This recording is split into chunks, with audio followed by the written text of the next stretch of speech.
Hey, movie fans, I am here with a review of The Open House. This is a Netflix original film starring Dylan Minnette, who you've seen in Goosebumps, Don't Breathe, Alexander and the Terrible No Good Day, and Prisoners.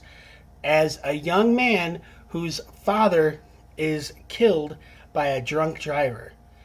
Well, his mother, played by Piercy Dalton, decide they need some change in their life. They need a change of scenery.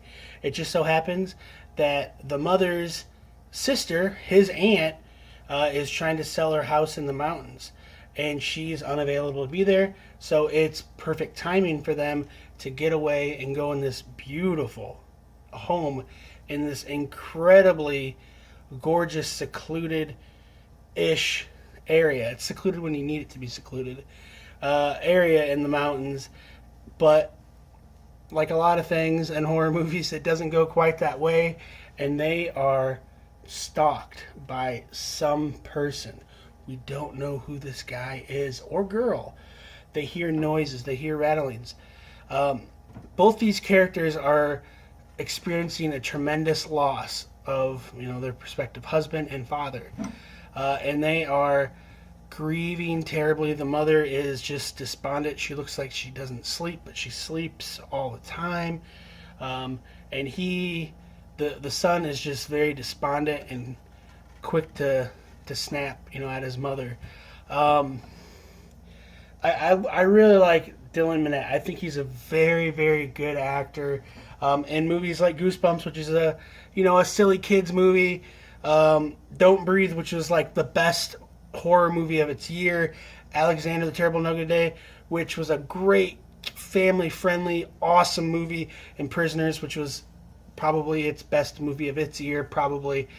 This guy can really act, and I see a lot of future in him. Unfortunately, he's tasked to deliver kind of dumb lines and unscary, or is it non-scary, horror element scenes. Like I looked into it. The budget was $100,000, which, man, I would love $100,000 right now.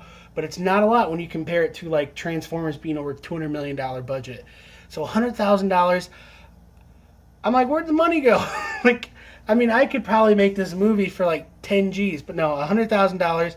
They didn't have like expensive makeup stuff. Like there's a sequence where there's a character supposed to experience like hypothermia like issues, but it kind of looked weak. But the performance was really, really good. This potential horror character, villain, the person who's stalking, like some of the things that happen are just so anecdotal and just predictable.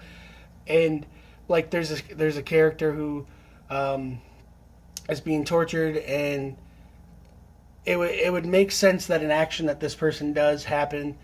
They take the contacts out after it happens. Why don't you take the contacts out before? Wouldn't that have made more sense? It wouldn't have been formulaic. I mean, it just makes more sense. I'm not trying to spoil this movie, but I'm just saying there's things like that. The sister, like, what's up with that? Where's the sister? Wouldn't she care more? Like, I don't know. The things that happen are just kind of like, ugh. Like, these people are given pretty good performances, if not great performances at certain moments and certain scenes. And they're just, like, the killer is just, who they want the killer to be right from the get-go, and then they try and be smart about it. And it's just like, I give him credit. Like, Matt Angel, I guess, directed some Haunting Hour episodes, which is that R.L. Stine connection. I love the Haunting Hour. It's dope. And he also co-directed with Susan Cotier, maybe? I don't know. Like, it's not like this terrible movie, but unfortunately, it's not scary, and there's almost no drama to it. It's just kind of like a forced, like a Lifetime TV movie. Ugh. I don't watch those, but I watch this.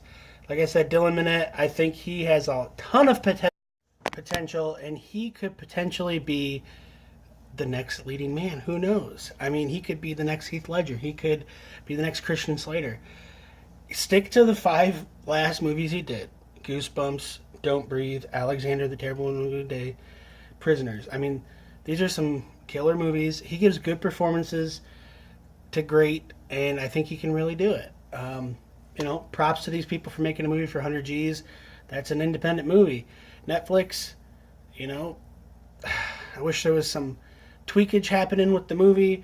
I want this horror character to be embellished more, and we need some resolution. You know, whatever. I'm not going to ruin the movie. I would love to know what you guys think. Please leave a comment. Whether you loved the movie, you hated it, you think I'm wrong, please let me know. I love discussing movies. I reply back to everybody. Keep it positive. You can be negative on the movie. You can be negative on my review, but just keep it positive. Or you'll be deleted. Delete. Thanks so much for watching my videos. Please subscribe and share. Click on an ad or a commercial embedded in my videos. It helps me pay for a Netflix subscription. I desperately need some cashola. So if you just click on an ad, refresh the video, it helps me out so much. Thank you so much for watching my videos. Let's talk movies. Leave a recommendation for a movie. Let's talk some movies.